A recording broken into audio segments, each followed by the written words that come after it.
ODI विश्वकप 2027 ପାଇଁ ସମ୍ଭାବିତ ଭାରତୀୟ ଦଳ। 2027 ଆଇସିସି ମେନ୍ସ ଓଡିଆଇ ବିଶ୍ୱକପ ଦକ୍ଷିଣ ଆଫ୍ରିକା, ଜିମ୍ବାୱେ ଏବଂ ନାମିବିଆରେ ଅକ୍ଟୋବର 4ରୁ ନଭେମ୍ବର 21 ପର୍ଯ୍ୟନ୍ତ ଖେଳାଯିବାର କାର୍ଯ୍ୟକ୍ରମ ରହିଛି। ଏହି ଟୁର୍ଣ୍ଣାମେଣ୍ଟ 14 ଦଳ ବିଶିଷ୍ଟ ଫର୍ମାଟକୁ ଫେରିବ। ଏହି ବିଶ୍ୱକପ ସହ-ଆୟୋଜକ ଭାବରେ ନାମିବିଆର ପ୍ରଥମ ପ୍ରଦର୍ଶନ ହେବ। ଟୁର୍ଣ୍ଣାମେଣ୍ଟର ଅଧିକାଂଶ ଭାଗ ଦକ୍ଷିଣ ଆଫ୍ରିକାରେ ଅନୁଷ୍ଠିତ ହେବ, ଯାହା 8ଟି ଭିନ୍ନ ଭିନ୍ନ ସହରରେ 54ଟି ମ୍ୟାଚ୍ ମଧ୍ୟରୁ 41ଟି ଆୟୋଜନ କରିବ। ସେହିପରି ଜିମ୍ବାୱେରେ 8ରୁ 10ଟି ଏବଂ ନାମିବିଆରେ 3ଟି ମ୍ୟାଚ୍ ଅନୁଷ୍ଠିତ ହେବ।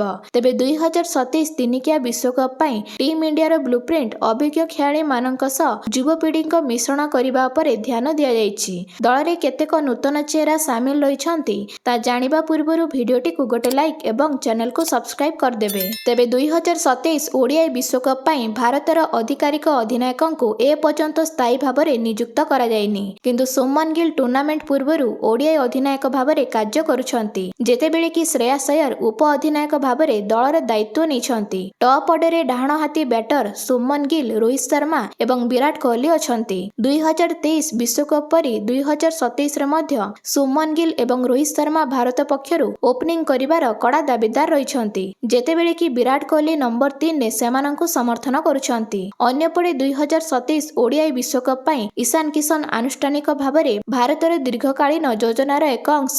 ବିସିସିଆଇ ଏବଂ ଦଳ ପରିଚାଳନା ତାଙ୍କୁ ଏକ ଅତ୍ୟନ୍ତ ମୂଲ୍ୟବାନ ବହୁମୁଖୀ ବିକଳ୍ପ ଭାବରେ ଦେଖନ୍ତି, ଯିଏ ଦଳରେ ବ୍ୟାକଅପ୍ ଓପନର ଏବଂ ୱିକେଟ କିପର ଭାବରେ କାର୍ଯ୍ୟ କରିବାକୁ ସକ୍ଷମ।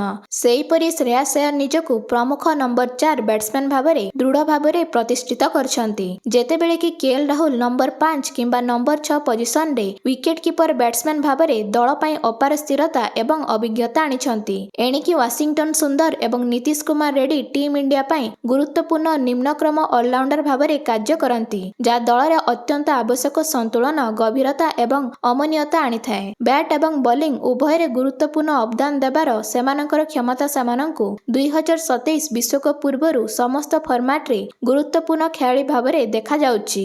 ସେହିପରି ବୋଲିଂ ବିଭାଗରେ ଦୁଇ ଅଭିଜ୍ଞ ବୋଲର ଯଶପ୍ରୀତ ବୁମରା ଏବଂ ଅର୍ଶଦୀପ ସିଂ ପେସ୍ ଆକ୍ରମଣର ଭୂମିକା ନେଇଥିବା ବେଳେ ଯୁବ ଖେଳାଳି ପ୍ରସିଦ୍ଧ କ୍ରିଷ୍ଣ 2027 ୱାର୍ଲଡକପ ପାଇଁ ଜଣେ ଦୃଢ଼ ଦାବିଦାର। ତାଙ୍କର ଉଚ୍ଚତା, ଅତିରିକ୍ତ ବାଉନ୍ସ ଏବଂ ସିମ୍ ଗତି ବାହାର କରିବାର କ୍ଷମତା ତାଙ୍କୁ ଜୀବନ୍ତ ବିଦେଶୀ ପିଚ୍ରେ ଏକ ମୂଲ୍ୟବାନ ସମ୍ପତ୍ତି ଆଣିଥାଏ, ଯେତେବେଳେ କି କୁଲଦୀପ ଯାଦବ ଏବଂ ଅକ୍ଷର ପଟେଲ ଭାରତର ସ୍ପିନ୍ ଆକ୍ରମଣର ଗୁରୁତ୍ୱପୂର୍ଣ୍ଣ ଅଂଶ ହେବେ ବୋଲି ଆଶା କରାଯାଉଛି। ସେମାନେ ଦଳକୁ ଏକ ସମ୍ପୂର୍ଣ୍ଣ ପରିପୂରକ ସନ୍ତୁଳନ ପ୍ରଦାନ କରନ୍ତି, ୱିକେଟ ନେବା ରିଷ୍ଟ ସ୍ପିନର ଏବଂ ଗତି ଅନୁକୂଳ ସ୍ପିନ୍ ଅଲରାଉଣ୍ଡର କ୍ଷମତା ପ୍ରଦାନ କରନ୍ତି। ସେହିପରି ହର୍ଷିତ ରାଣା ଏବଂ ବରୁଣ ଚକ୍ରବର୍ତ୍ତୀ 2027 ବିଶ୍ୱକପ ପାଇଁ ଦୃଢ଼ ଦାବିଦାର ରହିଛନ୍ତି। ଭାରତୀୟ ଟିମ୍ ମ୍ୟାନେଜମେଣ୍ଟ ହର୍ଷିତ ରାଣାଙ୍କ 140 କିମି ଅଧିକ ବେଗରେ ବୋଲିଂ କରିବା ଏବଂ ଅଷ୍ଟମ ସ୍ଥାନରେ ଗୁରୁତ୍ୱପୂର୍ଣ୍ଣ ନିମ୍ନକ୍ରମ ବ୍ୟାଟିଂ ଗଭୀରତା ପ୍ରଦାନ କରିବାର କ୍ଷମତାକୁ ଅତ୍ୟନ୍ତ ମୂଲ୍ୟ ଦିଅନ୍ତି, ଯେତେବେଳେ କି ବରୁଣ ଚକ୍ରବର୍ତ୍ତୀ ପ୍ରମୁଖ ଭାରତୀୟ ମିଷ୍ଟ୍ରି ସ୍ପିନର। ବରୁଣ ଚକ୍ରବର୍ତ୍ତୀ ଧଳା ବଲ୍ କ୍ରିକେଟରେ ଭାରତ ପାଇଁ ଏକ ଅତ୍ୟନ୍ତ ଘାତକ ସମ୍ପତ୍ତି ହୋଇ ରହିଛନ୍ତି।